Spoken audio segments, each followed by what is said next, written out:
নমস্কার বন্ধুরা, আজকে এই ভিডিওর মাধ্যমে আপনারা জানতে চলেছেন রাজ্যে নতুন 50,000 শিক্ষক নিয়োগ সম্পূর্ণ তথ্য সম্পর্কে।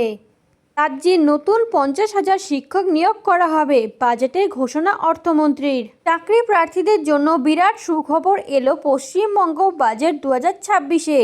সোমবার 22শে জুন পেশ হলো 2026 সালের পশ্চিমবঙ্গ রাজ্য বাজেট। আর প্রথম পূর্ণাঙ্গ বাজেটেই বড়সড় চমক দিল শুভেন্দু অধিকারীর নেতৃত্বাধীন নতুন রাজ্য সরকার।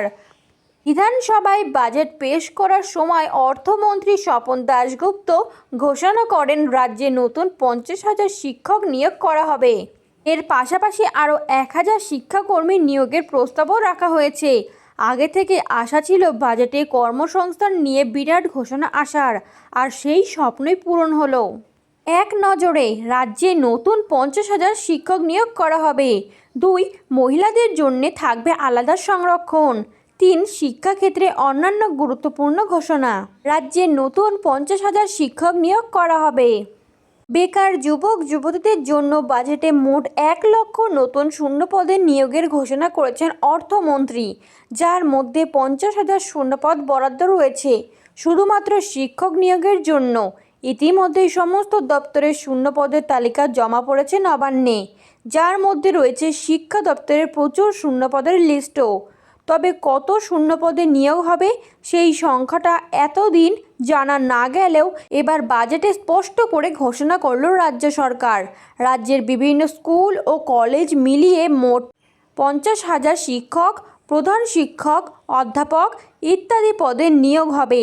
তার পাশাপাশি নন টিচিং স্টাফ পদে 1,000 জন কর্মীকে নিয়োগ করা হবে। মহিলাদের জন্য থাকবে আলাদা সংরক্ষণ। বেকার যুবক যুবতীদের জন্য বাজেটে যেমন কর্মসংস্থান নিয়ে বিশাল ঘোষণা এসেছে, তেমন ওই নিয়োগ প্রক্রিয়ায় স্বচ্ছতা এবং সমতা বজায় রাখতেও উদ্যোগ নিয়েছে রাজ্য সরকার।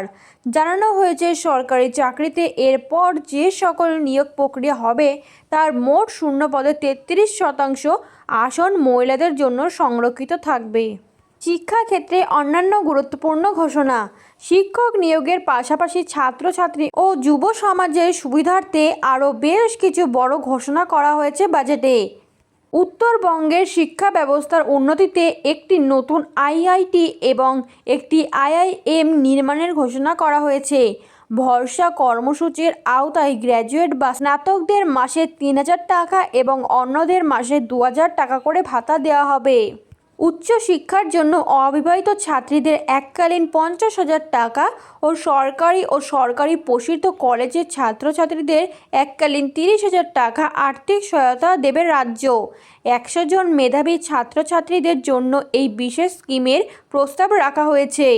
ঋতুস্রাবের সময়ে ছাত্রীদের স্বাস্থ্য ও সুবিধার কথা মাথায় রেখে সমস্ত স্কুল ও কলেজের স্যানিটারি ভেন্ডিং মেশিন বসানো হবে। এরকমই নতুন সরকারের নতুন নতুন গুরুত্বপূর্ণ তথ্য পেতে চ্যানেলটি সাবস্ক্রাইব করে বেল বাটনটি প্রেস করে চ্যানেলটির সাথে যুক্ত থাকুন।